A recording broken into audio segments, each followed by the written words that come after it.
যাকে দিয়ে জবাই দিয়েছেন সে আসলে ঠিকমতো নামাজ আদায় করে না, হয়তো বা আল্লাহর সাথে শিরকও করতে পারে। এই জন্যে আমরা গরুর গোশত তো অনেক সময় খাই না।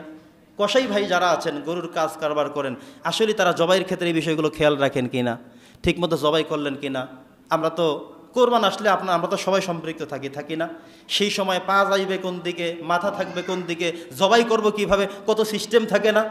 তো প্রত্যেক দিন যেটা জবাই করবেন তখন সিস্টেমটাই কোথায়? কথা কি বোঝেন নাই?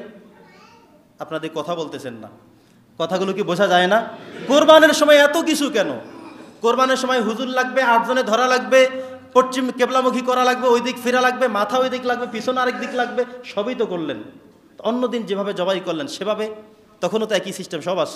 ওই দিন হয়তো বা 7 জনের পক্ষ থেকে দেওয়ার কারণে ওইদের নামগুলো একটু পাঠ করা লাগলো, একটু অতিরিক্ত আরও কিছু দোয়া পড়লো, কিন্তু এমনিতে যখন জবাই দেবেন তখনও তো দোয়া আস, তখনও তো আপনাকে কেবলা মানতে হবে, তখনও তো আপনি উত্তমরূপে জবাই করতে হবে, তখন তো আর মেরে খাবো না আমরা। এগুলো যেন যারা জবাই করে তাদের থেকে যেন একটু মোয়াখাজা করি, জিজ্ঞাসা করি, অথবা পারলে 2 দেখি, একটু বোঝার চেষ্টা করি। মুরগি যার থেকে কিনবো, জবাই করাবো, সেখান থেকে একটু জাস্টিফাই করি, যাচাই করি, বাছাই করি, তাকে শিখিয়ে দেই। আপনি একটু ধরেন, তাকে জবাই করতে বলেন, এইভাবে বলেন যে বিসমিল্লাহি আল্লাহু আকবার বলে, আল্লাহর নাম বলে, তারপরে কাটো, এভাবে করো, শিখিয়ে দেন, বুঝিয়ে দেন। কিন্তু এটা আমরা কতটুকু খেয়াল করি?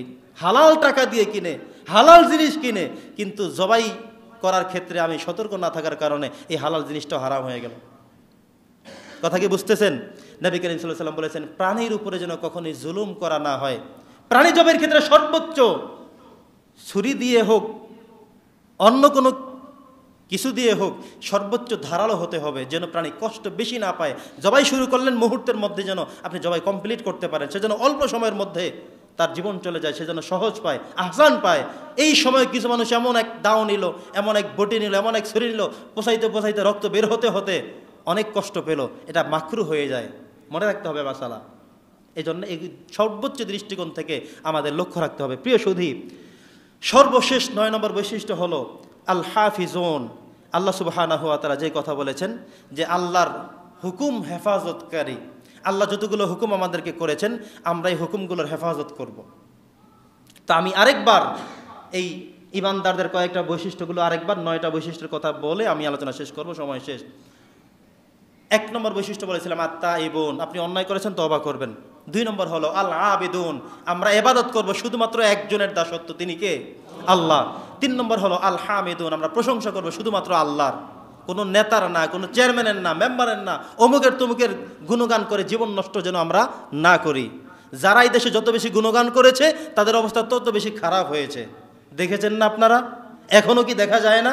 তো একটু গুণগান কমায়া করতে হবে নেতাদের, গুণগান বেশি করবেন আল্লাহর, আল্লাহ তাআলাই আমাদের সাহায্যকারী হবেন।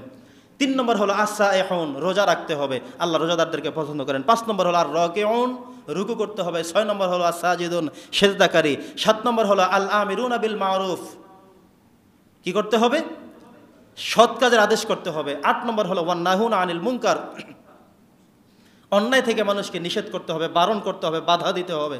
আর 9 নম্বর সর্বশেষ হলো আল হাফিজুন আলি হুদুদুল্লাহ, আল্লাহর হুদুদ, একটা সীমা আছে।